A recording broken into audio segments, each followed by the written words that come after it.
Thanks, Stephen. Hey, Christopher. Looks like you put on a little weight. Can you tell us how much? And also working out at corner. Can you give us some background on that? I put on about 10 pounds since the season ended. I just been going hard, trying to eat as much as possible, working out really hard in the weight room. Credit to Coach Sinclair and the rest of that staff in there. They just been on me about gaining weight and stuff like that, and I'm still going. I'm trying to get up to like 195, 200. So yeah. What was the second part of your question? You on mute? I can't hear you. Yeah, playing some corner, getting to look there like everyone else, I guess. Yeah, I got a couple reps today. It was nice to get back into the swing of things and stuff like that. I'm just gonna keep going and keep adjusting and make sure I improve in all areas on the field. Hey, Christopher, good to see you. Yesterday, I'm sorry, a couple of days ago, the school announced that Tykee Smith was going to be joining the program from West Virginia. I was just wondering, have you reached out to him yet to speak with him, and how are you guys going to try to welcome him to the team? Yeah, I talked to him a little bit before he committed, and then on the day he committed, I just congratulated him and welcomed him to the family. A little bit of film I have seen on him, he's a spectacular player. Real physical, real great in coverage and things like that. He could definitely help our team. He's a great player. All right, let's go to Dean Legge and then Seth Emerson. Chris, one of the things that Kirby's been asked about a lot and talked about a lot is at corner. How do y'all know that you can get where you got to go? And it's really not that long till the season, and you're dealing with Clemson. How do y'all know that you can line up and compete with them? Well, we know we can get where we got to go because, we're going to always be working hard towards our goals and things like that. Those guys at corner, they not no slouches. They go out here and work hard and play like everybody else. The whole unit is constantly working to get better, and every unit on this field gonna get better. And we're gonna be straight sound all across the board by the time that first game comes. Chris, why did you want to get your weight up? How does it help you play differently, better than last year? Yeah, well, I felt like I need to get my weight up so I could be better in the run game coming down. I feel like I was pretty decent, but, it's always room to improve and stuff like that. So, I just want to get my weight up to be able to play tight ends a little bit better and things like that, and be able to come down and tackle those bigger backs a little bit better. Let's go to Chip Towers and Mark Weiser. Yeah, Chris, just following up on a guy like Tykee Smith, how do you guys process those things? Obviously, any addition of an experienced guy is going to make you better as a team, but you guys are so competitive anyway for every minute and snap and whatever role you have. So how is that accepted in the DB's room? Well, it's fully accepted by me. I'm welcome anything that can help our team. He's one of those guys, All-American and things like that, And the competition going to be increased in the room. It's going to force all of us to play better, including him. And, we always ready to work everybody in there. So, competitiveness is the name of the game. You just got to go out there and compete day in and day out. And that's all I'm about. Chris, you were just talking about covering tight ends. I'm curious your early impressions of Brock Bowers as he's come in and worked with you guys for more than half spring practice so far. Yeah, Brock, he's an excellent player. He's a smart route runner. He got a good amount of speed. A couple times he done broke a little ankles on me. I done had to speed it up a little bit to catch him and hug him down. I didn't know he was that fast. But, Brock's a great player, real level-headed. And, all he wants to do is work and complete, just like everybody else.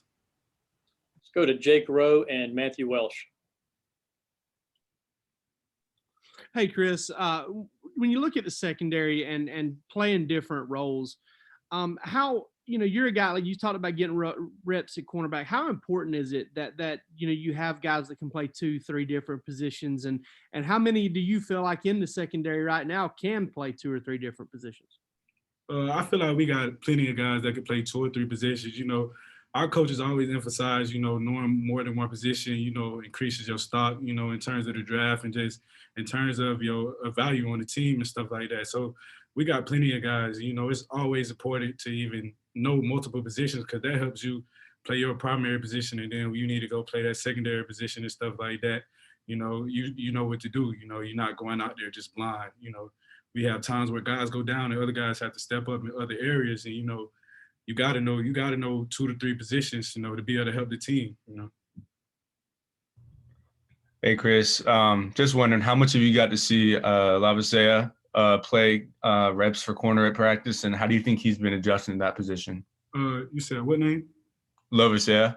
Oh, we always call him LC, but you know, LC, you know, he making that transition from offense to defense. You know, he going through those growing pains just like everybody else when they first got here. But you know, he's one of those guys, like I said, you know, always working. You know, he never gonna give up, and you know, he definitely still working, and we gonna get there with everybody.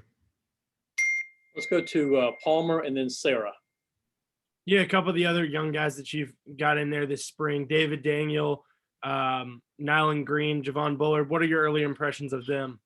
My early impression of all the guys, all the young guys we've got in the room, I've been really impressed with their composure, their resiliency, and their toughness. Those are 3 of the 4 core values that we instilled in the program over the spring and things like that. And those are some of the things that those guys had that I didn't necessarily feel like I had much of until like my 2nd or 3rd year. So those guys are really mature for their age, and you know, they constantly working. They always open to learning. You know, those guys always ask questions and stuff like that.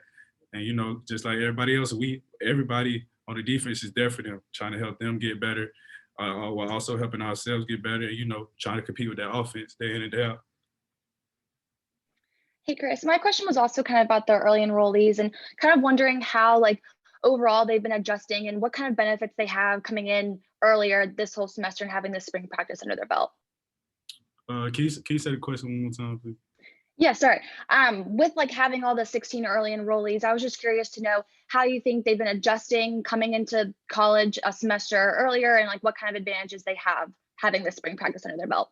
Yeah, like I said, I feel like we got a very mature group, you know, and those guys, everybody in those mid-year class, you know, they're all extremely hard workers. And, you know, I think they get that from everybody else on the team. You know, we pride ourselves on hard work and competitiveness. So, you know, they just, you know, they come in and they follow suit. You know, they see how everybody else out here working and going hard, and they know they have to work and go hard too. You know, one of the benefits of coming in early, you know, we have a really complex defense. So those guys can get in early and learn the defense and get a little bit ahead before, you know, summer and fall. All right, Connor, let's squeeze in one more quick one. Yep. Thanks, Steve. Chris, how important for you was starting those final 5 games of last season, and how much further ahead do you think you are as a player compared to this time last year? Yeah, I think it was extremely important for me to be able to get back into the speed of the game. You know, I was definitely learning as I go. I felt like I got better with each game and stuff like that. You know, I wasn't really used to playing in certain games like that, but those 5 games were an extremely important experience for me. And, you know, I'm looking to roll that into the next year. You know, I learned a lot from then, and I'm looking to learn a lot from this spring, this summer, this fall, so I could be ready to go when it's time. All right, Christopher, thanks for your time, buddy, and we'll see you soon. Thank you.